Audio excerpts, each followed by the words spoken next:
kisiwa chetu cha Kojani kwa lengo la kuja kukagua eneo letu la uwanja. Pili, tumshukuru Mheshimiwa Rais wa Zanzibar Dr. Hussein Ali Mwinyi kwanza kwa kuendelea kutuongoza kwa amani na utulivu wa hali ya juu.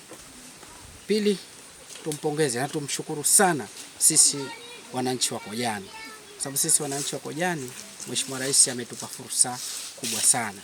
Tukiangalia katika miaka 5 iliyopita tumepata matunda mengi kutoka kwake kwa Dr. Hussein, na mara hii katika awamu hii ya 8, lakini katika hii ya pili nayo pia tunaendelea kupata hizo fursa za Dr. Mwinyi, kwa leo tumeanza kupata hichi kiwanja chetu cha mpira.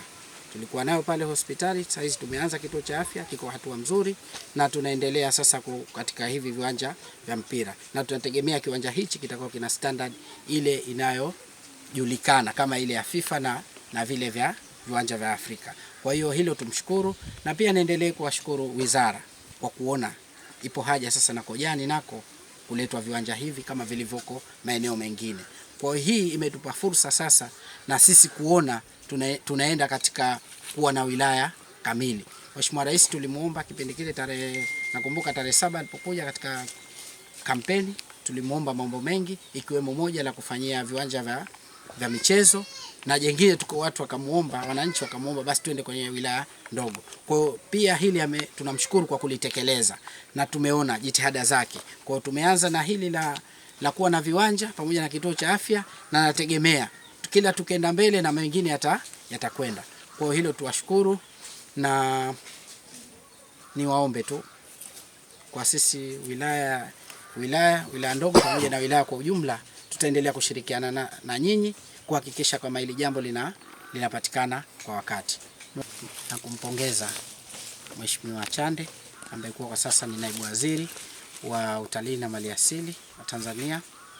Tumshukuru kwa hilo kwa sababu yeye pia alilipigia chapuo hili jambo la kuwepo uwanja katika kisiwa chetu cha Kojani, na hili aliliombea hasa kwa ile timu yetu ya Shaba, na hili kama patakuwa pana uwanja huu naamini timu yetu itaendelea. Kwa hilo tumshukuru Mheshimiwa mbunge kwa kuendelea kuhamasisha na pia kuhamasisha wananchi wa eneo hili kuhakikisha kama wanatoa katika hili eneo ili kuweza kupatikana huu uwanja. Asante. Tunabudi kumshukuru Mwenyezi Mungu kutujalia kukutana mchana huu kwa madhumuni makuu au malengo makuu mahususi kwa serikali yetu ya Mapinduzi ya Zanzibar, kwamba imetaka kuwekeza Kojani kiwanja cha kisasa cha mpira. Hili tunalishukuru na tunalipokea kwa mikono miwili.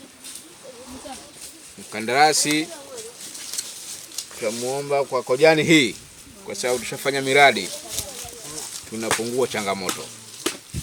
Tutashirikiana naye kwa hali na mali ili mradi lengo lake alilokujia liweze kufanikisha. Na haya masuala ya vifaa, maana vimentia wahaka kidogo, ni changamoto, lakini kwa uwezo wa Mungu hakuna lisilowezekana.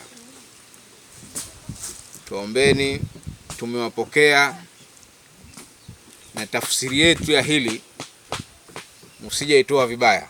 Tuombe muitoe kama tumepata mashirikiano ya kutosha na wako tayari kushirikiana na wizara ili lengo letu liweze kufikiwa. Nasema asanteni sana. Shukrani.